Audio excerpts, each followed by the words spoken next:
서울 강남의 화려한 야경 속에서 태영은 매일같이 반복되는 삶을 견디고 있었어요. 그는 대기업에 다니는 것도 아니고 그렇다고 특별한 능력을 지닌 천재도 아니었어요. 그저 힘겹게 하루를 마치고 돌아와 작은 원룸에 몸을 뉘이며 다음날 출근을 위해 잠시 숨을 고르는 평범한 청년이었어요.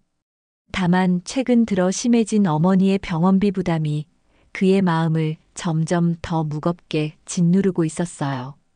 그날따라 유난히 쏟아지는 가을비가 서울을 적시고 있었어요.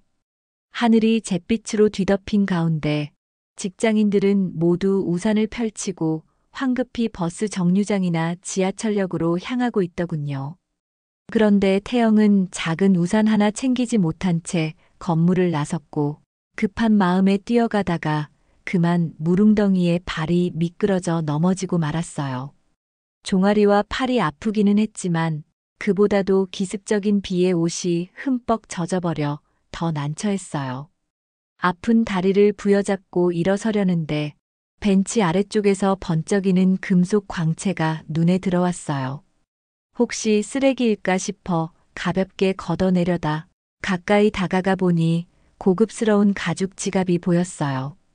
누군가 소중히 간직해온 물건처럼 보여서 잃어버린 주인이 얼마나 당황했을지 태영은 순간적으로 안쓰러운 마음이 들었어요. 주변에는 마구 달아나는 사람들만 가득했어요. 저마다 급한 일이 있는지 혹은 우산 속으로 몸을 파묻고 빗속을 피해 달리는 모습이었습니다. 혹시 주변에 지갑 주인이 있나 하고 두리번거렸지만 사람들은 곧 흩어져 버렸고 아무도 자신이 지갑을 잃어버렸다는 기색을 보이지 않았어요. 결국 태영은 지갑을 살짝 열어 신분증을 확인할까 했는데 놀랍게도 신분증이 전혀 들어있지 않더군요. 그 대신 빳빳한 현금 50만 원과 금색 카드 몇 장, 그리고 낡은 사진 한 장이 들어있었어요. 비바람을 피하려 버스 정류장으로 들어가 난간에 기대선 태영은 혹시나 지갑 안에 연락처나 명함이라도 있을까 싶어 다시 한번 살펴보았어요. 그런데 그 사진을 보는 순간 그의 심장이 덜컥 내려앉고 말았어요. 사진 속에 환히 웃는 젊은 남자는 다름 아닌 태영의 아버지였거든요. 중학생 때 집을 나가버린 뒤로 한 번도 소식을 듣지 못했던 바로 그 아버지였어요. 이건 우리 아버지가 맞는데. 아버지의 낯익은 이목구비가 또렷하게 남아있어 충격이 밀려왔어요. 태영은 순간 저 사진이 왜 이 지갑 안에 들어있는지 도무지 이해가 되지 않았어요. 어쩌면 잃어버린 지갑의 주인이 아버지와 관련된 사람인지도 모르겠다고 생각하니 머릿속이 한순간에 복잡해졌어요. 그러나 이 비바람 속에서 길을 잃은 지갑 주인을 계속 기다릴 수도 없었고 경찰서에 갖다 주자니 아버지 사진이 걸려 있다는 사실이 이상하게 걸렸어요.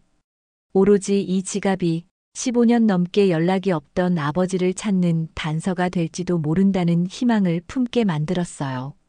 잠시 후 버스가 도착해 혼잡한 인파 속으로 밀려 들어가며 태영은 결국 그 지갑을 집으로 가져오기로 결심했어요. 혹시나 경찰에 맡기면 중요한 사진이라도 잃어버릴까봐. 그리고 이건 내게 주어진 작은 기회일지도 몰라. 이런 마음이 그의 행동을 정당화시켜 주었다고나 할까요? 낡은 외투에서 빗물을 털어내며 버스 좌석에 앉은 그는 창밖을 보았어요. 비가 도시를 희미하게 가리고 가로등 불빛이 번져 흐릿한 풍경으로 바뀌더군요. 그 흐릿한 야경 속에서 태영의 마음 역시 혼돈에 빠져들었어요.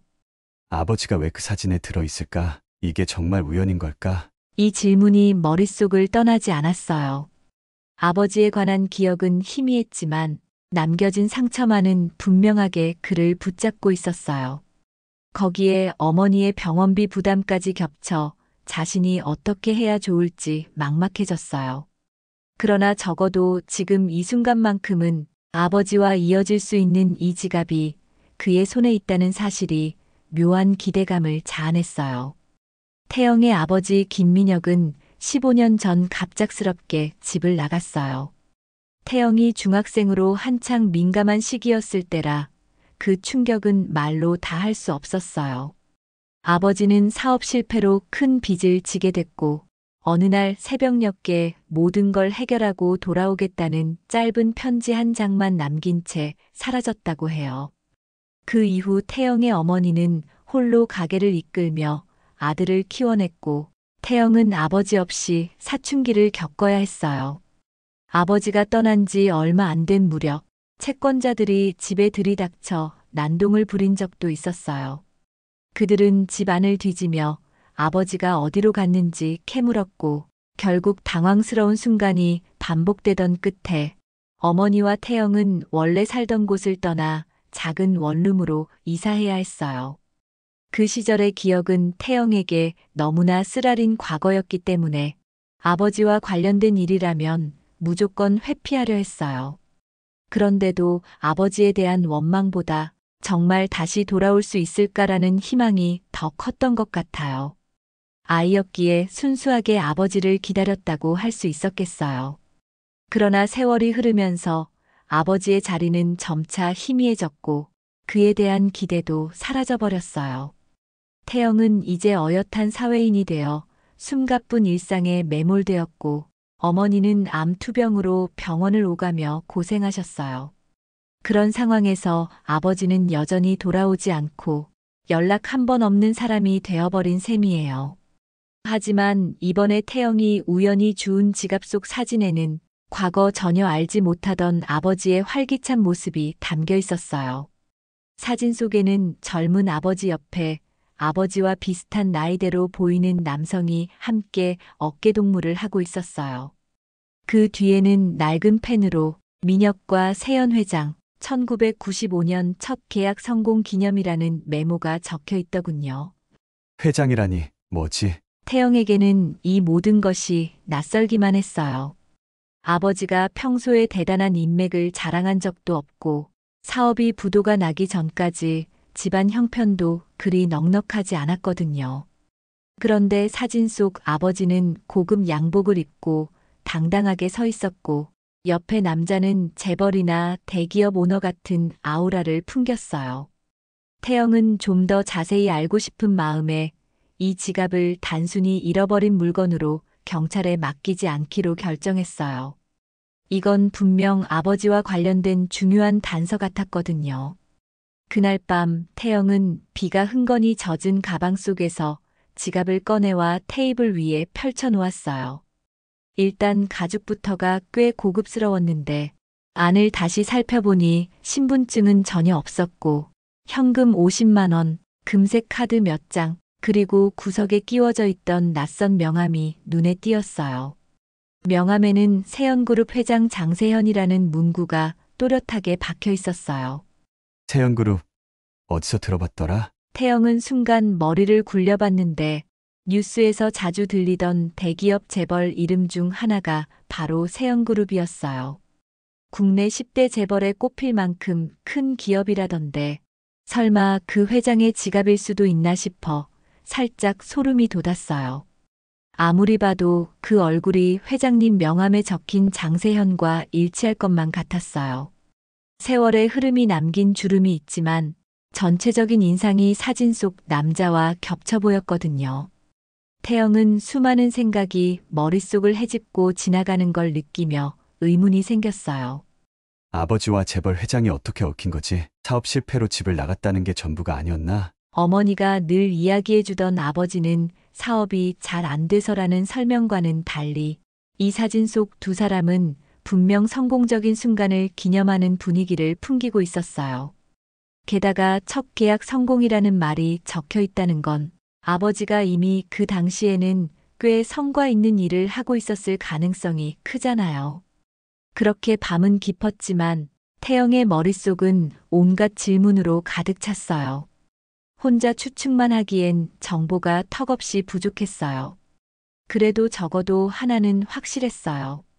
이 지갑의 진짜 주인은 분명 장세현 회장 혹은 아버지와 밀접하게 연결된 누군가다. 그리고 내가 이걸 경찰에 넘기면 다시 찾기 어려울 수도 있다. 이 기회를 어떻게든 살려봐야겠어. 다음 날 아침 태영은 고민 끝에 세연그룹 본사를 직접 찾아가기로 마음먹었어요.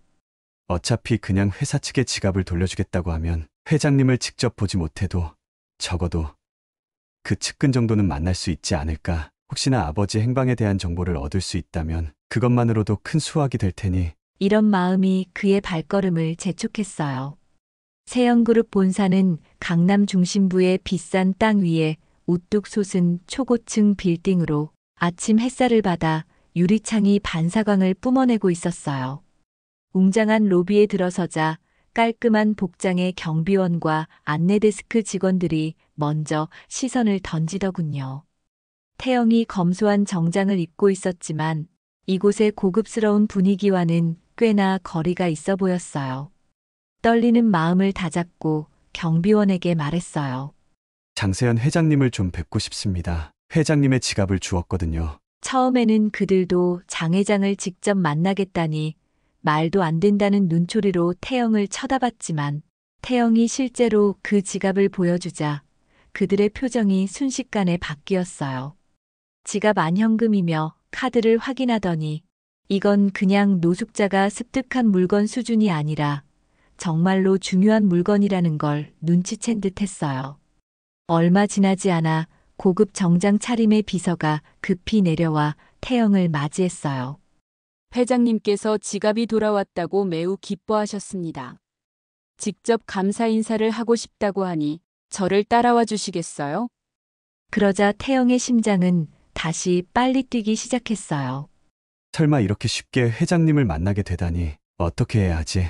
엘리베이터를 타고 63층으로 올라가는 내내 태영은 지갑을 돌려준 뒤에 과연 어떻게 아버지 이야기를 꺼내야 할지 생각이 꼬리에 꼬리를 물고 이어졌어요. 그냥 바로 아버지를 아느냐고 물으면 되나? 아니면 우선 이 사진에 대해 이야기해야 하나? 이런 고민을 하는 사이에 어느새 도착해버렸어요. 고급 카펫이 깔린 복도를 따라 들어간 끝에 마주한 커다란 문이 열리고 넓은 창문 너머로 강남 일대가 훤히 내려다 보이는 호화로운 사무실이 눈앞에 펼쳐졌어요. 창가에 서 있던 백발의 노신사가 서서히 몸을 돌려 태영을 바라보았어요. 분명 사진 속 노신사와 같은 인물이었지만 세월의 흐름으로 주름이 늘고 머리칼이 휘어졌더군요. 그러나 여전히 예리한 눈빛이 남아있는 것이 딱 대기업 총수답다는 생각이 들었어요. 그 노신사는 태영을 유심히 바라보다가 갑자기 놀란 목소리로 중얼거렸어요. 민혁이 저는 민혁이 아니라 김태영입니다. 제 아버지가 김민혁이고요. 태영이 그렇게 정정하자 노신사의 얼굴이 하얗게 질렸어요. 곧 의자에 허둥지둥 앉아 비서에게 밖으로 나가 있으라며 손짓했고 방 안에는 태영과 노신사 단둘만 남게 되었어요. 민혁에게 아들이 있었나? 그 노신사가 고개를 떨구며 낮게 혼잣말을 했어요. 그러더니 태영에게 조용히 손짓하며 다가오라고 하더군요. 이런 분위기는 태영도 예상을 못했기에 더욱 긴장감이 치솟았어요. 어쩌면 이 사람이 아버지의 흔적을 알고 있을지도 몰라. 아니면 아버지에 대해 무언가 죄책감이라도 있는 걸까? 태영은 가지고 온 지갑을 조심스럽게 내밀었어요. 어제 우연히 주웠습니다. 내용물을 확인해 보니 제 아버지 사진이 들어 있어서 그냥 넘길 수가 없었어요. 그러자 노신사는 지갑을 넘겨받아 괜히 손가락으로 매만지더니 한숨을 깊게 쉬었어요. 이 지갑은 내가 30년 전에 너의 아버지에게 선물했던 거야. 그가 아직도 이걸 가지고 있었다니 정말 생각지도 못했구나. 그 말에 태영은 심장이 쿵 내려앉는 느낌을 받았어요. 회장 자신의 지갑이라고 생각했는데 오히려 아버지 것이라는 말을 들으니 충격이 컸어요. 그러면 이 지갑이 회장실 바닥에 떨어진 게 아니라 어쩌면 아버지가 이곳에 다녀갔다는 증거가 될 수도 있잖아요. 아버지가 아직 살아있고 최근까지 뭔가 움직이고 있었다는 생각이 들자 태영은 목이 바짝 말랐어요. 제 아버지를 아시는 게 맞군요. 혹시 어디 계신지 아세요? 15년 전 집을 나가시고선 연락이 없었습니다. 회장은 태영의 질문에 당장 대답하지 않고 한동안 깊은 생각에 잠긴 듯 했어요. 그 사이 태영은 주변을 재차 둘러봤어요. 커다란 창밖으로는 서울 도심이 내려다 보였고 고급 자재로 마감된 사무실 벽면에는 해외 유명 작가의 그림들이 걸려 있었어요. 그 화려한 배경에 가려진 채 회장은 묵직한 표정을 띤 채 고개를 떨어뜨리고 있었어요. 잠시 후 그는 책상 서랍에서 낡은 앨범을 한 권 꺼내 조심스레 넘기기 시작했어요. 앨범 속 사진들에는 젊은 시절의 아버지와 회장님으로 보이는 두 남자가 환하게 웃고 있었습니다. 캠퍼스 잔디밭으로 보이는 곳에서 찍은 사진부터 어느 사무실 같은 장소에서 선물을 주고받는 사진까지 다양한 장면이 들어 있었어요. 종종 회장이 사진에 손가락을 대며 그 시절을 회상하는 듯 했어요. 나와 너의 아버지는 대학 동기였어. 흔히 말하는 중마고우 같은 사이였고, 취업을 고민하던 시절에 함께 사업 구상을 시작했지. 그게 지금의 세현그룹의 뿌리야. 그런데 15년 전 회사가 큰 위기에 처했을 때 회장의 목소리가 떨렸고 한숨이 길게 뱉어졌어요. 그가 얘기하는 위기라는 단어엔 무척 복합적인 감정이 얽혀 있음을 느낄 수 있었어요.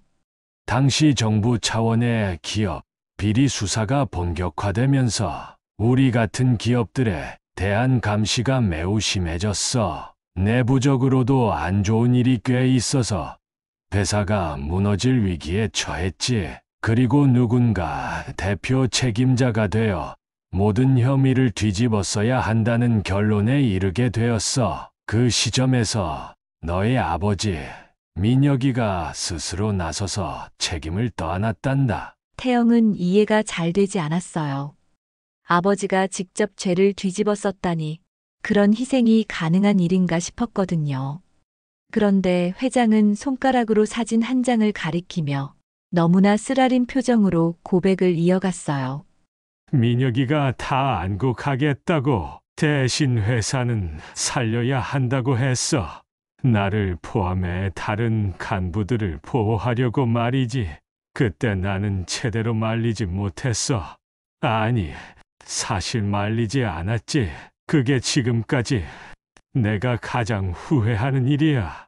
회장의 눈가에 눈물이 고이는 걸 본 태영은 심장이 내려앉는 기분이었어요. 아버지가 회사의 죄를 모두 뒤집어 쓰고 희생자 역할을 했다면 우리 가족은 어떻게 되는 거지? 결국 아버지는 무죄로 풀려났다고 들었습니다. 그런데도 왜 다시 회사로 돌아오지 않은 거죠? 그리고 15년 동안 왜 가족에게도 연락을 안 했는지 저는 도무지 이해가 안 됩니다. 태영의 목소리에는 어쩔 수 없는 분노와 슬픔이 동시에 묻어났어요. 지금껏 아버지가 단순히 사업 실패자라고만 알고 있었는데 전혀 예상치 못한 이야기가 튀어나오니 혼란스러웠어요. 민혁이는 회사에 등을 돌리고 오히려 내게 모든 지분을 넘기고 사라졌어. 더 이상 거짓을 이어가고 싶지 않다는 말만 남긴 채 내가 어떻게든 붙잡으려 했지만 그는 종적을 감췄단다. 그 후로 나도 죄책감에 시달리며 몇 번 찾아보려 애썼지만 결국 아무런 소득이 없었어. 회장의 목소리가 떨리면서 잔잔한 울음이 섞여 있었어요. 태영은 이 모든 상황이 아버지의 진짜 모습과 달라서 갈피를 잡기 어려웠어요. 그래도 그렇지. 우리 가족은 그 뒤로 빚에 시달렸고 어머니는 혼자 나를 키우느라 고생하셨는데 회장님은 무얼 하셨던 거야? 울분이 치솟으려는 걸 애써 삼켰어요.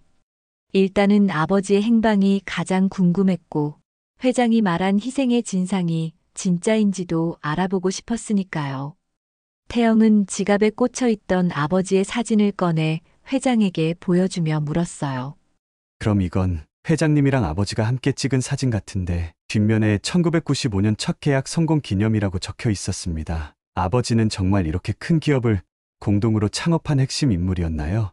그래, 처음엔 작은 사무실 하나 빌려놓고 밤낮 없이 일하던 시절이었지. 다른 사람들은 저런 촌놈들이 무슨 대기업을 하겠냐고 비웃었지만 우린 기어코 이뤄냈어. 그런데 난 민혁이 희생 덕분에 혼자 살아남은 셈이 되었고, 민혁이는 그 모든 빚을 버리고 떠나야 했어. 회장이 이런저런 얘기를 쏟아내는 동안 태영은 온몸이 굳어드는 느낌이었어요. 어느새 머릿속에는 아버지를 찾아서 이 굴레를 끝내야겠다는 결심이 솟아나고 있었어요. 한편으로는 과거의 진실이 너무 늦게 밝혀졌다는 생각에 억울함과 함께 회장에 대한 원망도 조금씩 고개를 들었어요. 그래도 지금 와서라도 아버지를 찾고 진실을 바로잡을 기회를 얻었다면 다행일 수도 있겠지. 아버지가 지금이라도 어디 계신지 알 수 있다면 어머니가 아프시기도 하고 가족이 다시 만나야 하지 않을까 싶습니다. 그러자 회장은 태영의 손을 살짝 잡으며 힘겨운 듯 고개를 끄덕였어요. 그래. 너희 아버지를 찾아야 해. 그것만이 내가 저지른 잘못을 조금이라도 바로잡는 길일 거야. 그리고 만약 민혁이가 너에게 뭔가 남긴 단서가 있다면 함께 찾아 나서보자. 나도 전력을 다해 도울게. 두 사람 사이에는 묵직한 기운이 감돌았지만 적어도 눈앞에 놓인 목적은 분명해졌어요. 잃어버린 지갑이 말없이 전해준 신호를 따라서 이제 진짜 아버지의 행적을 추적해야만 했어요. 거대한 회장실의 문이 조용히 닫히고 태영과 장세현 회장은 깊은 대화를 이어갔어요. 회사 임원들이나 비서들은 감히 문을 두드릴 수 없을 만큼 그 안에는 묘한 긴장과 결단이 흐르고 있었어요. 회장은 아버지 김민혁이 세연그룹 창립 과정에서 어떤 역할을 했고 또 어떻게 스스로 희생양이 되었는지 보다 자세히 털어놓았어요. 민혁이는 공식적인 자리에서 이름이 지워졌지만 실제로 세현그룹의 기반을 마련한 장본인이었어. 당시 나는 집안 배경이 조금 있었고 인맥도 넓긴 했지만 민혁이처럼 현장을 뛰며 발로 뛰는 실무형 인재가 없었다면 회사가 이렇게 커지긴 힘들었을 거야. 회장은 아버지 김민혁을 친구가 아닌 동반자로서 존경했었다며 앨범 속 여러 사진에 손가락을 가져다 댔어요. 태영은 사진마다 자세히 눈길을 주었는데 거기엔 생각보다 많은 추억이 담겨 있었어요. 예컨대 해외 박람회에 참가해 부스를 설치하는 모습, 첫 사무실에서 허름하게 축하 파티를 벌이던 장면 등이 차례로 이어졌는데 모두 아버지가 중심에 서서 즐겁게 웃고 있더군요. 공식 기록에서 이름이 지워졌다는 게 무슨 의미죠? 태영이 조심스레 물어보자 회장은 깊이 한숨을 쉬었어요. 당시 민혁이가 모든 비리를 자기 혼자 저지른 것으로 증언했기 때문에 회사 입장에서도 그 사람은 창업과 무관하다고 한낱 직원이었다고 정리해버렸어. 주가나 신뢰 문제도 걸려 있었거든. 그래서 내부 문서와 기록에서조차 민혁이 관련 서류를 삭제하거나 수정했지. 듣는 태영의 입장에선 아버지가 스스로를 범죄자로 몰아넣음으로써 가족까지 망가뜨린 건 아닌가 하는 분노가 치솟았어요. 하지만 곰곰이 생각해보면 아버지가 왜 그런 결정을 했는지도 궁금해졌어요. 정말 단순히 회사와 친구를 살리려고 했던 것인지 아니면 그 이상으로 뭔가 협박이나 강제적 요소가 작용한 것인지 아직 모르는 부분이 많았어요. 그때 태영이 다시금 지갑을 뒤적이면서 처음에는 보이지 않던 내측 포켓을 만져보고 있었는데 손끝에 작은 종이 조각이 느껴졌어요. 이게 뭐지? 잡아당겨보니 구겨진 메모 같은 것이 나왔어요. 놀랍게도 방수 처리가 된 조그마한 종이었어요. 마지막 기회. 진실을 말할 때가 왔다, 김민혁. 이라는 문장이 적혀 있었어요. 잉크가 살짝 번져 있긴 했지만 글자의 형태가 완전히 망가질 정도는 아니었어요. 아버지가 남긴 메시지 같은데요? 마지막 기회라니 아버지가 대체 뭘 시도하고 계신 걸까요? 태영이 당황스러운 얼굴로 물어봤고 회장은 그 글을 보는 순간 얼굴빛이 확 바뀌었어요. 마치 15년 전 그 사건이 생생하게 떠오르는지 그의 손이 떨리는 모습이 역력했어요. 한참 침묵하던 회장은 책상 위에 이마를 대고 깊이 엎드린 채 의자 등받이를 꽉 잡았어요. 뭐라고 작게 중얼거리다 이내 떨리는 목소리로 털어놓았어요. 민혁이가 맞아. 내가 그를 배신했어. 그리고 그때의 잘못된 선택이 지금까지 우리 모두를 고통스럽게 만들었어. 15년 전 그 비리는 사실 내가 저지른 일이었는데 민혁이가 모든 걸 떠안은 거야. 태영은 몸을 일으켜 세우듯 크게 놀라 의자에서 살짝 일어날 뻔했어요. 뭐라고? 결국 아버지가 뒤집어 쓴 죄가 이 사람의 잘못이었다는 뜻인가? 혼란이 극에 달했어요. 그런 사실을 지금껏 숨기고 있었다는 것 자체가 너무 큰 배신감으로 다가왔어요. 그럼 제 아버지는 회장님 잘못 때문에 희생된 거네요. 태영의 말투에는 분노가 묻어났어요. 어머니가 15년이나 고생했는데 그 근본 원인이 전부 이 회장의 비리 때문이라니 도저히 용납하기 힘들었어요. 그 순간 코끝이 시큰해졌고 뺨이 화끈거릴 정도로 분노가 치솟았어요. 민혁이가 자청해서 그랬다고 해도 지금 와서 생각하면 나는 말렸어야 했어.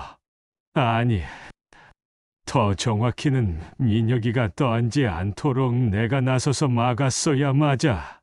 그런데 그때 나는 회사를 지키기 위해 그리고 내 입지를 지키기 위해 민혁이의 희생을 그냥 받아들이고 말았어. 회장은 한탄 섞인 고백을 계속 이어갔는데 태영에게 그 모든 말이 곧 빗으로 꽂히는 기분이었어요. 그럼에도 한 가지 확실한 결론은 생겼어요. 이제라도 진실을 밝혀 아버지의 명예를 회복해야 한다. 아버지가 어디에 계시든 다시 만나 사죄라도 받고 싶다. 그리고 가족의 아픔을 끝내야 한다. 이런 의지가 마음속에 단단히 자리 잡았어요. 그렇다면 지금이라도 모든 걸 고백하시죠. 저희 가족이 받았던 상처를 조금이나마 덜어주시는 게 맞는 거 아닙니까? 태영은 격앙된 목소리로 따져 물었지만 회장은 차분히 눈을 감고 고개를 끄덕였어요. 그래, 그 말이 맞다. 진실을 말하는데 늦은 때란 없으니까. 하지만 전에 민혁이를 직접 만나 그의 의사를 확인해야 해. 그가 원한다면 어느 방식이든 진실을 공개하겠다. 그 말을 듣자 태영도 다시금 긴장을 느꼈어요. 아버지가 지금 무슨 마음으로 마지막 기회라는 메시지를 남겼는지 확실히 모르잖아요. 정말 세상을 향해 폭로를 해달라는 뜻인지 아니면 회장에게 홀로 고백을 강요하는 건지. 중요한 건 어쨌든 아버지를 찾아내야 한다는 사실뿐이었어요. 그럼 제 아버지를 찾기 위해서 저도 최선을 다하겠습니다. 혹시나 아버지가 남긴 다른 단서가 있을 수도 있으니까. 회장 역시 동의하듯 애절한 표정으로 태영을 바라봤어요. 그래. 나도 이젠 민혁이를 찾는 일에 전력을 다하고 싶다. 15년 동안 사설 탐정까지 붙여봤지만 흔적조차 찾지 못했어. 그런데 이번 지갑 사건을 보면 민혁이가 스스로 모습을 드러내려는 것일 수도 있겠지. 그렇게 두 사람은 결심했어요. 진실을 알고 아버지를 찾는 일, 그리고 지난 15년간 묻혀있던 잘못을 바로잡는 일을 함께 하기로요. 회장은 어쩌면 이게 자신의 마지막 속죄 기회라 여기는 듯했고, 태영은 가족의 아픔을 끝내기 위한 마지막 희망이라 생각했어요. 아버지의 행방을 찾기로 결심했지만 막상 어디서부터 시작해야 할지 막막하긴 했어요. 장세현 회장은 그간 여러 경로로 아버지를 수소문해 보았다고 했지만 수년 동안 아무런 소득을 얻지 못했댔어요. 태영은 잠시 고민하다 아버지의 마지막 기억을 더듬어 보기 시작했어요. 제가 마지막으로 아버지를 봤을 때가 중학생 때인데 떠나기 전날인가 아버지가 저를 데리고 남산타워에 가셨어요. 그곳에서 언젠가 이곳에서 다시 만나자고 하셨는데 사실 그 말이 무슨 의미인지 잘 몰랐거든요. 회장은 눈썹을 살짝 찌푸리며 생각에 잠긴 듯 했어요. 남산타워라. 바로 다음 날 아버지가 사라졌다면 혹시 남산타워가 무언가 상징적이거나 실제로 단서를 숨겨둔 곳일 수도 있다는 얘기가 나왔어요. 그날 오후 두 사람은 곧바로 남산타워로 향했어요. 가을 햇살이 따스하게 비치는 전망대에 오르니 서울 저녁이 한눈에 내려다 보이더군요.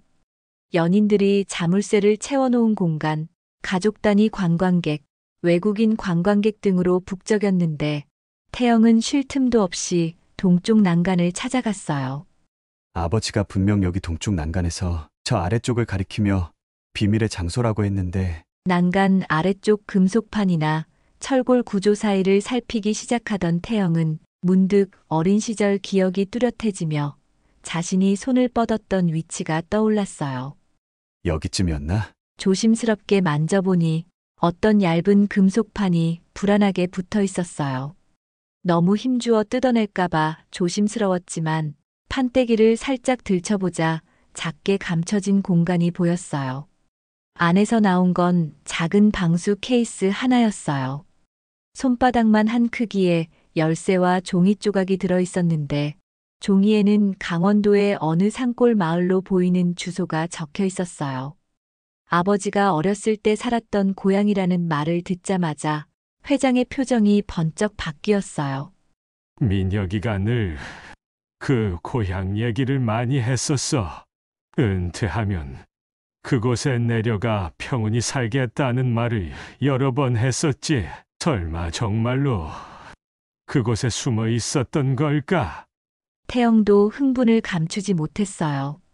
아버지가 완전히 소식을 끊은 채 살았다면 아마도 가장 익숙한 고향에서 은둔하듯 지냈을 가능성이 있다고 생각했어요. 두 사람은 곧바로 회장의 고급 승용차에 올라 강원도로 출발하기로 했어요. 가는 길에 태영은 어머니에게 간단히 전화를 걸어 오늘 좀 늦을 것 같다고 말했는데 어머니의 목소리엔 건강이 좋지 않음에도 미약한 안도감이 비치는 듯 했어요. 태영이 아버지를 찾을지도 모른다고 넌지시 말하자 오랫동안 품고 있었던 원망과 기대가 교차한 기색이 느껴졌어요. 한창 차가 고속도로를 달리는 동안 회장은 차창 밖 풍경을 가만히 바라보다가 문득 둘이 함께 꿈꾸던 미래를 하나둘 꺼내 놓았어요. 우리는 처음 사업을 시작했을 때 어려운 청년들을 위한 장학재단을 만들자고 했어. 기업이 커지더라도 사회적 책임을 저버리지 말자고 몇 번이나 다짐했었지. 그런데 실제로는 그 약속이 잘 지켜지지 않았던 건가요? 사업이 커지면 이상과 현실이 충돌하는 일이 많아. 결국 나는 돈과 권력에 물들어 버렸고 민혁이가 떠난 뒤로 그 꿈을 다시 생각할 겨를조차 없었지. 어쩌면 그가 스스로 떠난 건 그런 이상이 무너져가는 걸 차마 견딜 수 없어서였을지도 몰라. 그 얘기를 들으니 태영은 아버지가 단순히 희생된 피해자가 아니었을 수도 있겠다고 생각했어요. 어쩌면 더 높은 가치를 지키기 위해 회사나 세상과 등지기를 선택했을지도 모른다는 추측이 들었어요. 복잡한 심경에 잠긴 채 차창 밖을 내다보니 어느덧 서울의 빽빽한 도심이 사라지고 구불구불한 산길이 펼쳐지더군요. 단풍이 물들기 시작하는 강원도의 풍광이 눈에 들어오자 어딘가 마음이 차분해지는 기분도 들었어요. 어머니와 저는 이곳으로 떠난 뒤 한 번도 아버지를 찾아다닐 엄두를 못 냈어요. 연락도 안 되고 빚에 시달리는 생활에 치여서 혹시 이 여행이 헛걸음이 된다 해도 전 이제 포기하지 않으려 합니다. 태영이 결연한 의지를 비치자 회장은 그 마음 잘 안다고 작게 웃으며 운전대를 부드럽게 돌렸어요. 그리고 나직한 음성으로 덧붙였어요. 너의 아버지를 다시 만나면 그에게 사죄할 기회를 달라고 부탁하고 싶어. 정말 미안하다. 나 때문에 그의 가족이 이렇게 힘든 시간을 보냈다는 사실을 이제야 깨달았으니 어느덧 해가 지기 시작하면서 주변 풍경도 어스름 속으로 잠겨들었어요. 산속의 길은 점점 외지고 가로등조차 드문드문 보이는 지역으로 접어들었어요. 차창 밖을 스치는 가을 저녁 공기가 한층 서늘하게 느껴졌지만 태영은 오히려 가슴이 뜨거워지는 듯 했어요. 정말로 아버지를 만날 수 있을까 하는 기대와 혹시 없으면 어쩌지 하는 불안이 교차했거든요. 그렇게 달리고 달려 주소로 찍힌 목적지에 가까워졌을 무렵 이정표도 잘 보이지 않는 산골 마을의 초입이 나타났어요. 일행은 도로 끝자락에 자리한 오래된 한옥을 발견했고 그곳 굴뚝에서 희미한 연기가 피어오르는 게 보였어요. 기묘한 감정에 휩싸인 채 태영은 심장이 요동치는 걸 느꼈어요. 설마 저곳에 아버지가 살고 있는 건가? 두 사람은 조심스레 차에서 내려 대문 앞에 섰어요. 해가 거의 지고 어둑해진 마을에 바람이 한 점 불어오며 낙엽을 휘날렸고 잔잔한 계곡 물소리가 멀리서 들리는 듯 했어요. 태영은 손을 들어 문을 두드리면서 머릿속으로는 온갖 상황을 상상했어요. 이 집이 아니면 어떻게 하지? 아버지가 아니라 낯선 사람이 나오면 뭐라고 해야 하지? 하지만 바로 그때 문이 삐걱 열리더니 하얀 머리에 수염이 희끗희끗한 남자가 나타났어요. 그가 태영을 보며 놀란 듯 멈춰 섰어요. 서로가 말없이 상대를 확인하는 순간 태영은 저 눈빛, 절대 잊을 수 없는 아버지의 눈빛이라는 걸 본능적으로 알았어요. 그 남자는 입을 떼지도 못한 채 태영을 가만히 보더니 이내 눈물이 주르륵 흘러내렸어요. 아버지, 태영이 떨리는 목소리로 불렀고 그 말 한마디에 남자는 어깨를 떨며 태영을 끌어안았어요. 밖에서 지켜보던 장 회장은 묵묵히 뒤에서 눈시울을 붉혔어요. 15년의 시간이 허무하게 느껴질 정도로 두 사람은 말없이 서로를 부둥켜 안고 흔들렸어요. 막상 집 안으로 들어가 보니 이곳은 세월의 흔적을 고스란히 간직한 옛 가옥이었어요. 한옥 마루에 옹기종기 놓인 소박한 가구들, 화로에 걸려있는 주전자에서 모락모락 피어오르는 수증기가 왠지 따뜻함을 자아냈어요. 아버지 김민혁은 침묵을 깨고 말했어요. 들어와 앉아. 차 한 잔을 건네주면서요. 시큰거리는 마음에 태영은 아무 말도 못했는데 장 회장이 따라 들어오자 아버지는 살짝 굳어진 표정을 지었어요. 오랜만이네, 세연아. 아버지는 쓴웃음을 지으면서도 여전히 경계 섞인 눈빛을 띄었어요. 장 회장은 고개를 깊이 숙이고 민혁아, 잘 지냈니? 정말 오랜만이야. 그 둘은 순식간에 15년이라는 시간을 건너뛰어 다시 과거의 모습으로 돌아간 듯 보였어요. 태영은 그 사이에 앉아 두 사람을 번갈아 보며 아버지가 직접 상황을 설명해 주길 기다렸어요. 그리고 마침내 아버지 김민혁이 진실을 털어놓았어요. 어떻게 장세현 회장의 잘못을 자신이 떠안게 되었고 왜 가족에게까지 돌아오지 못했는지 또 왜 끝내 잠적하며 본인만의 길을 택했는지. 방 한구석에서 부딪히는 찻잔 소리 외에는 아무 소리도 나지 않았고 세 사람의 대화는 숨죽이며 이어졌어요. 세연이의 힘이 너무 커졌어. 내가 모든 죄를 뒤집었을 당시 회사는 막대한 권력과 자본을 쥐게 됐지.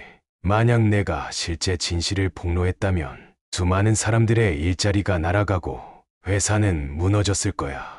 그리고 세연이가 나를 협박하더군. 만약 내가 입을 열면 너희 가족에게 해가 갈 수 있다고. 아버지의 목소리는 떨렸고 태영은 분노가 치솟는 동시에 가슴 한편이 시렸어요. 그렇다면 그동안 가족을 버렸던 게 아니라 가족을 지키기 위해 떠나야 했다는 뜻인가? 옆에 있던 장 회장은 고개를 떨군 채 아무 말도 못했어요. 눈물을 흘리진 않았지만 더욱 참담한 얼굴이 되었어요. 그가 그때 얼마나 권력을 위해 치밀하게 행동했는지 새삼 알 수 있었어요. 아버지는 한숨을 길게 내쉬더니 더 이상 침묵할 수 없다는 결연한 태도로 이야기를 마무리했어요. 네, 어머니가 아프다는 소식을 듣고 이렇게 마지막으로 세연에게 기회를 주고 싶었어. 내 아들이 우연히 지갑을 찾게 될 줄은 몰랐지만 결국 너를 여기까지 오게 만들었으니 이것도 인연이긴 하다. 그 순간 태영은 알았어요. 이곳에 감춰져 있던 열쇠나 주소 또한 어쩌면 아버지가 의도적으로 남긴 가족에게로 향하는 길이었을 거라 짐작했어요. 서로 애써 모른 척했던 비극의 장막이 이제 조금씩 걷히고 있다는 느낌이 들자 눈물이 왈칵 쏟아지려 했어요. 그렇게 세 사람은 따뜻한 차를 마시며 긴 대화를 이어갔어요. 장 회장은 이미 마음속으로 결심한 듯 모든 걸 바로잡고 싶다. 너의 명예를 회복시키고 내 죄를 세상에 알리겠다. 내가 정말로 원하는 건 우리 가족이 다시는 이런 아픔을 겪지 않는 거야. 부디 너도 진정으로 회사를 바르게 이끌어가길 바란다. 한참을 그렇게 앉아 있었는데 태영은 어느새 밖에 어둠이 짙게 내린 걸 깨닫고 어머니가 떠올랐어요. 어머니가 아버지를 다시 보면 정말 기쁨으로 병을 극복하실 수도 있겠지. 작은 희망이 싹 텄고 그 생각만으로도 가슴이 뭉클해졌어요. 아버지, 어머니가 병원에서 계속 치료를 받고 계세요. 곧 같이 병원에 가셨으면 좋겠어요. 태영의 말에 아버지는 얼굴을 가리며 눈물을 흘렸어요. 멀리서 들려오는 풀벌레 소리가 밤 공기에 스며들고 창문 틈으로 스며드는 바람이 찬 기운을 실어왔어요. 그러나 그 순간만큼은 오히려 따뜻함이 감돌았어요. 잃어버린 시간이 비록 길었어도 가족이 다시 만나 서로의 손을 맞잡는 장면이 실현될 수 있으리라는 희망이 솟아났어요. 한옥 마루 위에서 마주 앉은 세 사람은 밤이 깊도록 대화를 멈추지 않았어요. 살을 내는 가을바람이 조금씩 스며들었지만 방 안에는 미묘하게 따뜻한 공기가 감돌았어요. 마치 오래된 가족사진 속으로 들어간 듯한 기분이 들었달까요? 한쪽에서는 장작불이 타오르는 소리가 낮게 이어졌고 작은 등잔불이 흔들리는 그림자를 만들어내는 게 왠지 아늑하게 느껴졌어요. 장세현은 여러 번 망설이다가 조용히 입을 열었어요.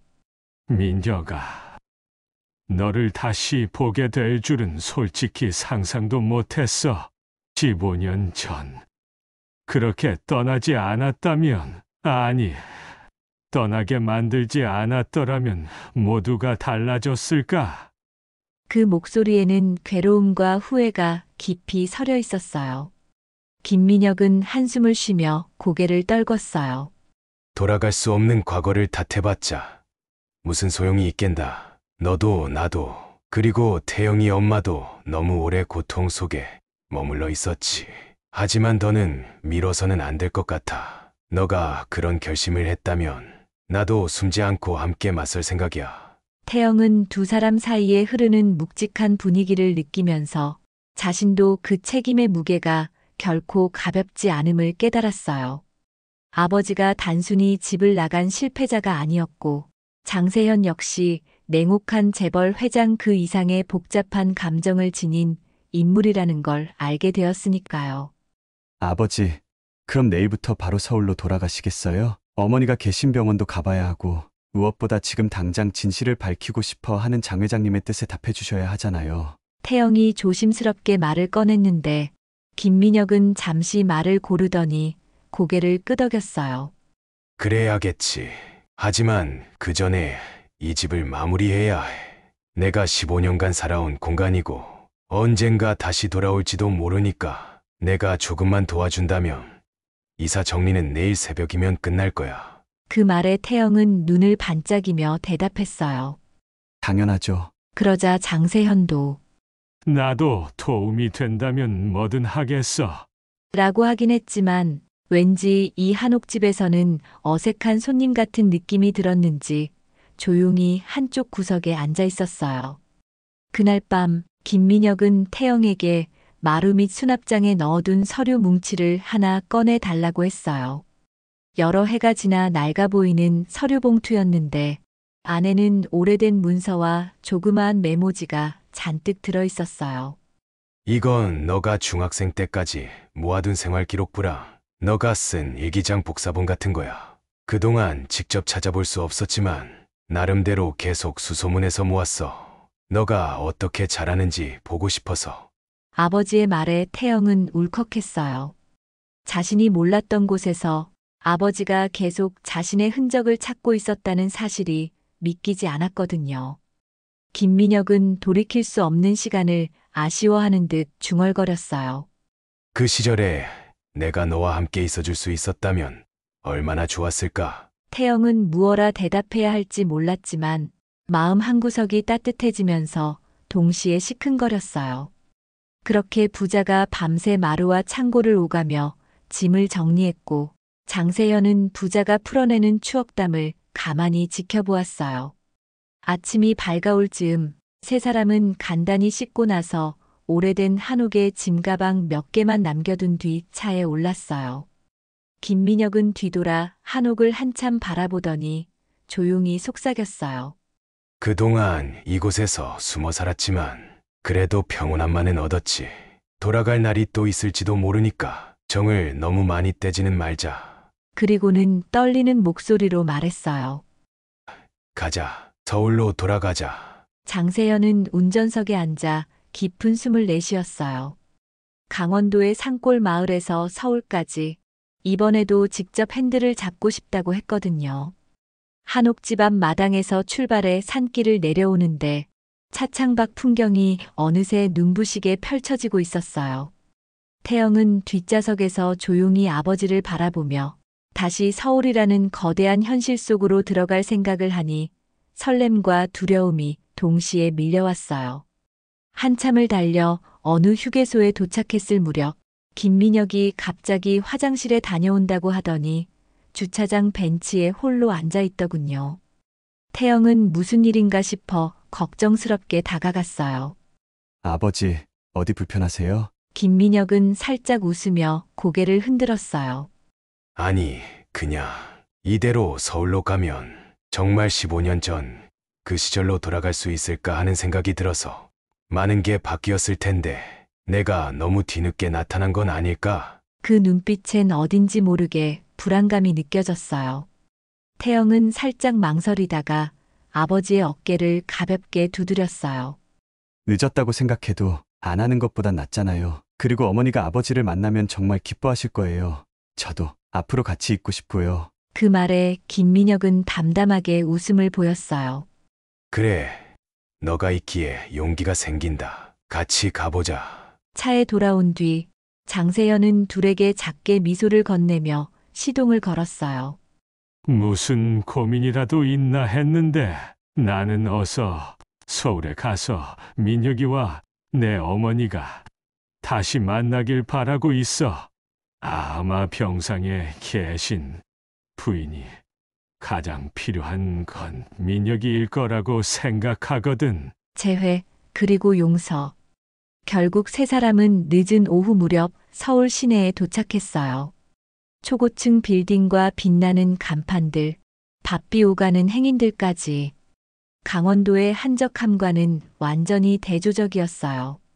김민혁은 오랜만에 보는 서울 풍경이 참 낯설다며 차창 밖을 물끄러미 바라보다가 마침내 병원 근처 도로에 이르러선 긴장한 기색을 숨기지 못했어요.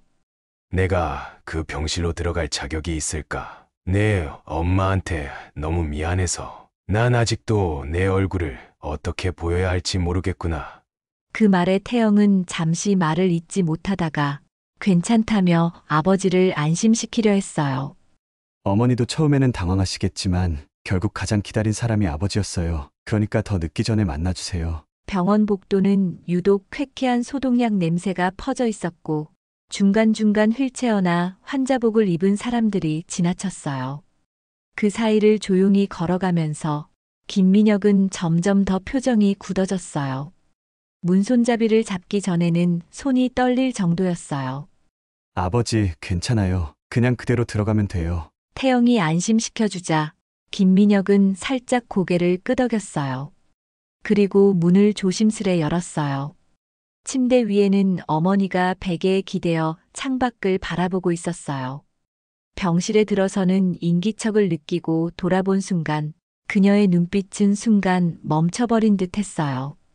처음엔 믿기지 않는다는 듯 두리번거렸고 김민혁의 얼굴을 몇 초간 바라보더니 입술이 파르르 떨렸어요. 민혁 씨, 정말이야? 설마 내가 꿈을 꾸는 건 아니겠지? 어머니는 떨리는 목소리로 겨우 말을 이어갔어요. 김민혁은 아무 말도 하지 못한 채 그녀 곁으로 다가가 손을 살포시 잡았어요. 이렇게 많이 늦었어. 미안해. 정말 미안해. 김민혁이 눈시울을 붉히며 자책하듯 중얼거렸어요. 어머니는 그 손을 꼭 쥐고는 숨죽인 채 울음을 터뜨렸어요. 태영은 그 모습을 보니 지난 15년간 어머니가 얼마나 힘들었는지 새삼 실감하게 됐어요. 한참을 그렇게 서로 울고 난 뒤 어머니는 숨을 고르며 작게 웃음을 지었어요. 그동안 정말 많은 일이 있었지만 다 잊을래요. 당신이 돌아왔으니까. 우리 태영이도 참 잘 버텨줬고. 김민혁은 무어라 대답을 못하고 그저 고개를 숙였어요. 그런데 어머니의 눈엔 분노나 원망보다는 안도와 따뜻함이 서려 있는 듯 했어요. 당신이 다시 나타나 줄 정말 몰랐어요. 너무 늦었지만 그래도 반가워요. 어머니는 목소리를 가다듬으며 이제 함께 이 고비를 넘겨보자고 말했어요. 김민혁은 괜찮다고 했지만 하염없이 눈물을 흘리는 얼굴이 모든 심정을 대변하는 것 같았어요. 태영은 병실 한쪽에서 조용히 그 광경을 지켜보며 마음이 뭉클해졌어요. 가족이란 시간과 상처를 뛰어넘어 다시 이어질 수 있다는 사실이 참으로 신기하게 느껴졌달까요? 며칠 뒤 장세현은 큰 결심을 했어요. 과거 세연그룹에서 일어난 비리 사건에 대해 공개적으로 사죄하고 김민혁의 명예를 회복시키기 위한 기자회견을 열겠다는 것이었어요.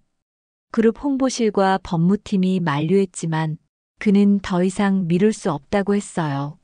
솔직하게 모든 걸 털어놓아야 해. 내가 저지른 잘못은 내가 책임지고 민혁이 이름을 되찾아주는 건 내게 남은 마지막 의무야. 그렇게 세연그룹 본사 빌딩 1층 대강당에서 대규모 기자회견이 준비됐어요. 해외에서도 관심을 가질 정도로 큰 이슈였기에 국내외 언론들이 몰려들었어요. 그 사이 김민혁은 조용히 병원과 호텔을 오가며 어머니 곁을 지켰어요. 태영은 잠시 휴가를 내서 아버지를 도왔고 장세현에게서 날아오는 수많은 메시지나 전화를 대신 받아주기도 했어요. 민혁이 함께 기자회견장에 서주면 좋겠다는 회장의 부탁이 계속되었지만 김민혁은 고민 끝에 참석하지 않기로 했어요. 나까지 나서면 괜한 소란이 더 커질 것 같다. 나는 이미 회사를 떠났고 돌아갈 마음도 없어. 내 이름이 필요하면 빌려주겠지만 스포트라이트를 받고 싶진 않아. 그 말에 태영은 반박하지 않았어요. 아버지가 세상을 떠난 사람처럼 지내왔던 이유를 생각하면 다시 사람들 앞에 서는 게 쉬울 리가 없었으니까요. 결정적 날이 찾아왔어요. 장세현은 매끄러운 정장을 입고 초조한 기색으로 본사 빌딩 대강당에 들어섰어요. 플래시 세례가 강단을 비출 때마다 그는 몇 번이고 심호흡을 했어요. 오늘 이 자리에 선 이유는 15년 전 저희 그룹 내부에서 벌어졌던 비리에 대해 진실을 밝히기 위함입니다. 첫 마디부터 사람들은 술렁였어요. 어떤 기자들은 이미 그룹의 위법 행위들을 조사해온 흔적이 있었고, 어떤 이들은 과연 재벌 회장이 어디까지 인정할지 관심을 기울였어요. 장세현은 자신이 했던 실수와 그 대가를 어떻게 김민혁이 대신 감당했는지, 그리고 김민혁이 사실상 회사 창립에 지대한 공헌을 했다는 사실을 낱낱이 고백했어요. 그는 범죄자가 아니었고 오히려 회사를 지키기 위해 스스로 모든 죄를 뒤집어 쓴 희생자였습니다. 이는 명백히 저의 잘못이었습니다. 김민혁 씨의 명예가 회복되기를 간절히 바랍니다. 순간 기자회견장은 아수라장이 되었어요. 기자들은 앞다퉈 질문을 퍼붓고 플래시가 터졌어요. 그럼 회장님께서는 법적 책임을 지실 의사가 있다는 말씀이신가요? 김민혁이라는 분은 현재 어디에 계시며 회사로 복귀할 가능성이 있습니까? 주주들은 이 폭로를 어떻게 받아들일까요? 세연그룹은 경영 위기에 빠지는 것 아닌가요? 장세현은 담담하게 대답했어요. 이제 회사의 운명은 내가 아니라 진실을 바라보는 여러분과 주주들, 그리고 우리 임직원들이 함께 만들어가야 한다고 생각합니다. 저는 책임을 다할 겁니다. 그는 준비해온 모든 자료와 문서를 공개했고 과거 내부 문건에 삭제된 김민혁의 이름을 원상 복구할 것이라고 선언했어요. 같은 시각 김민혁은 병실에서 TV 생중계를 지켜보다가 리모컨을 조용히 내려놓았어요. 보름 정도 시간이 흐르는 동안 세연그룹 내부에서는 뒤늦게 폭로된 스캔들로 한바탕 난리가 났어요. 주가가 출렁이는가 하면 법무팀이 다급하게 대책회의를 열고 일부 임원들은 장세현 회장이 모든 걸 뒤엎고 있다며 분개했어요. 그러나 일각에서는 차라리 이 기회에 투명하게 쇄신하는 게 낫다고 주장하기도 했어요. 사회적인 파장은 컸지만 의외로 대중 여론은 단순한 비판을 넘어 진심 어린 반성에 긍정적인 반응도 보이기 시작했어요. 재벌이 스스로 잘못을 고백한 건 처음 본다. 이런 반응이 제법 나왔거든요. 김민혁은 그저 멀찍이서 지켜볼 뿐이었어요. 병원에선 어머니의 상태가 조금씩 호전되고 있다고 했어요. 아버지가 다시 나타나 준 것이 그녀에게 큰 힘이 되었다고 의사도 언급했거든요. 태영은 직장에 복귀하느라 바빠졌지만 퇴근 후에는 곧장 병원으로 달려왔어요. 그러면 아버지는 어머니 곁에 앉아 두 손을 꼭 잡고 있었고 어머니는 미소를 지으며 반겼어요. 우리 아들이 와줬네. 어느 날 저녁 태영은 병실 로비에서 아버지와 이야기를 나누던 중 이 질문을 던졌어요. 아버지는 이제 어떻게 살 생각이세요? 장 회장님 말대로 회사에 복귀할 건가요? 김민혁은 길게 한숨을 쉬며 고개를 저었어요.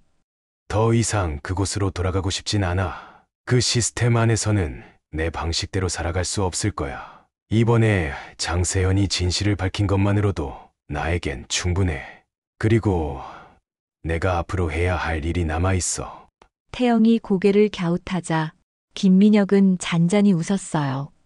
예전에 내가 장세현과 꿈꾸던 장학재단을 기억하니 나는 그걸 혼자서라도 해보고 싶다. 과거에는 그럴 기회를 잃었지만 이제 무혐의도 공식적으로 밝혀질 테니 나도 제 이름으로 뭔가 시작할 수 있겠지. 그 말에 태영은 마음이 움직였어요. 그럼 저도 돕고 싶어요. 저처럼 어려운 환경에서 자라난 친구들을 도와주는 일이면 저도 적잖은 의지가 있어요. 김민혁은 흐뭇한 표정으로 태영을 바라봤어요. 너가 내 옆에서 함께 해준다면 정말 든든하겠구나. 날이 서서히 풀리면서 얼었던 땅이 녹아내리는 봄이 찾아왔어요. 김민혁은 세연그룹의 기자회견 이후에도 수사와 언론의 관심이 계속되는 탓에 어딜 마음 편히 다니진 못했지만 그래도 더 이상 도망칠 이유가 없다는 사실이 마음 한편을 가볍게 해줬어요. 태영 어머니는 병원에서 점차 건강을 회복했고 주치의는 이젠 간단한 바깥 산책 정도는 가능하다고 말했어요. 그 말을 듣자마자 태영은 바로 아버지에게 남산타워 이야기를 꺼냈어요. 아버지, 기억나시죠? 예전에 남산타워에서 언젠가 다시 만나자고 했던 약속이요. 이번에 어머니랑 같이 가면 어떨까요? 김민혁은 놀란 듯 고개를 들었어요. 그래, 그 약속을 제대로 지키지 못했지. 늦게나마 잃어보자. 어머니가 산책이 가능해지면 꼭 같이 가자. 며칠 후 세 사람은 병원에서 퇴원 수속을 마친 어머니를 모시고 차에 올랐어요. 나들이를 가듯 차분한 복장을 한 어머니는 어느새 기력이 제법 돌아온 듯 보였어요.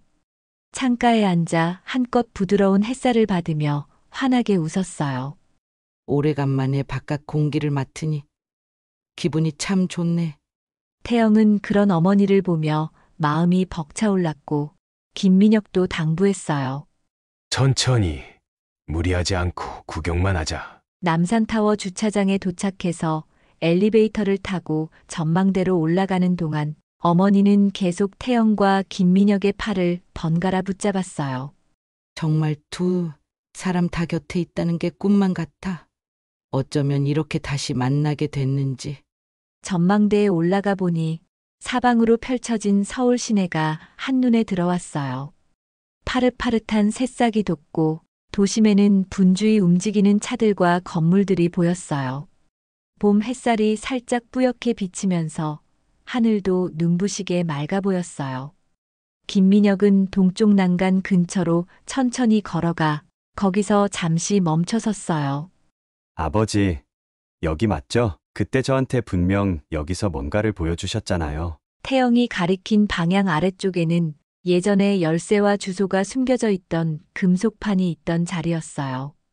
지금은 관리가 잘 되어 있는지 더 이상 그 금속판을 임의로 벗길 수는 없었지만 그래도 세 사람은 그 공간을 함께 바라보며 조용히 미소를 지었어요. 내가 그때 너에게 언젠가 다시 만나자라고 했었지. 그 약속 하나로 지금까지 버틸 수 있었나 봐. 김민혁이 눈을 가늘게 뜨며 과거를 회상하듯 중얼거렸어요. 그러자 어머니는 손을 살짝 흔들며 작게 웃었어요. 나도 몰랐던 사실이네. 당신이 그 정도로 많은 걸 준비해둔 줄은. 세 사람은 난간에 나란히 기대어 서울 풍경을 바라보았어요. 그리고 과거의 상처, 숨겨진 진실, 15년간 갈라져 있던 가족의 아픔을 떠올리며 동시에 앞으로는 어떤 삶을 살아갈지 생각했어요. 태영은 회사에 다니면서도 아버지가 설립하려는 교육재단에 힘을 보태고 싶었고 어머니는 병에서 완전히 회복되면 가정의 일상을 차근차근 되찾고 싶어 했어요. 김민혁은 자신의 이름을 되찾은 만큼 더는 피해의식에 사로잡히지 않고 당당히 세상에 맞설 준비를 하겠다고 마음먹었어요. 아버지, 어머니, 우리 이 봄을 새로운 시작으로 삼아요. 아버지는 교육재단 준비하고 어머니는 건강 완전히 회복하시고요. 저도 더 열심히 살아보겠습니다. 태영의 이 한마디에 부모는 서로를 한번 슬쩍 보며 조용히 웃었어요. 그래, 너랑 함께 다시 시작하는 거다. 이번에는 절대 가족을 배신하거나 떠나지 않을게. 김민혁은 태영의 어깨를 가볍게 감싸 안았어요. 어머니 역시 그 말에 고개를 끄덕이며 두 사람의 손을 꼭 잡았어요. 그 모습을 멀리서 지켜보던 관광객들 중 일부는 세 사람이 다정하게 서 있는 모습을 흐뭇하게 바라보기도 했어요. 따사로운 봄 햇살 아래서 그들은 잃어버린 시간을 되찾고 미래로 나아갈 용기를 함께 다지고 있었거든요. 한번 부서졌던 가족이 이처럼 다시 하나로 이어질 수 있다는 사실이 정말 기적 같았어요. 이제 그들의 이야기는 더 이상 숨겨진 단서를 찾아 헤매는 과거가 아니라 새로운 길을 열어가는 미래가 되었어요. 장세현은 세연그룹을 투명한 기업으로 만들겠다는 각오를 다지고 김민혁은 가족과 함께 교육재단을 통해 세상에 보답하고자 했어요. 태영은 자신도 불운한 상황에서도 희망을 잃지 않는 법을 배웠기에 다른 청년들에게 긍정적인 에너지를 전하고 싶었어요. 그렇게 세 사람이 함께 나란히 동쪽 난간에서 서울을 내려다보고 있었어요. 15년 전과는 전혀 다른 기분으로 오히려 더 큰 꿈과 사랑을 품게 되었달까요? 사람들은 흔히 우연히 인생을 바꾼다고 말하지만 때로는 그 우연 속에 어쩌면 인연이 스며들어 있는지도 모르겠어요. 지갑 속 작은 사진 한 장이, 금속판에 숨겨진 열쇠와 주소 한 장이 이들에게 새로운 삶을 열어준 것처럼요. 난간 너머로 바람이 살짝 불어왔어요. 세 사람은 서로를 바라보며 미소를 나눴고 마치 아버지와 아들이 과거 어딘가에서 나누지 못했던 시간을 보충이라도 하듯 한동안 그 자리에 머물렀어요. 멀리서 울리는 관광 안내 방송 소리가 평온하게 들렸고 도심의 회색 빌딩 숲 위로 노을이 은은하게 퍼지고 있었어요. 다시 한번 고마워, 태영아. 그리고 미안하다. 김민혁이 작게 말하자 태영은 웃었어요. 아니에요. 이제 다 잊고 앞으로만 나아가면 되죠? 어머니도 눈시울을 붉히면서 두 사람의 손을 꼭 잡은 채 함께 난간에 기댔어요. 그것이 15년 동안 갈라진 가족이 완전히 재회하여 새로운 미래를 향해 나아가는 순간이었어요. 더 이상 두려울 것도 없었고 과거를 숨길 이유도 없었어요. 그 자리에 서 있는 것만으로도 가족이라는 이름이 얼마나 소중하고 강력한 힘을 발휘하는지를 모두가 체감하고 있었으니까요. 그리고 이들의 앞길엔 또 어떤 도전과 희망이 기다릴지 모르지만 적어도 이제는 함께 손을 맞잡고 걸어갈 수 있으리라는 믿음이 가슴속에서 요동치고 있습니다.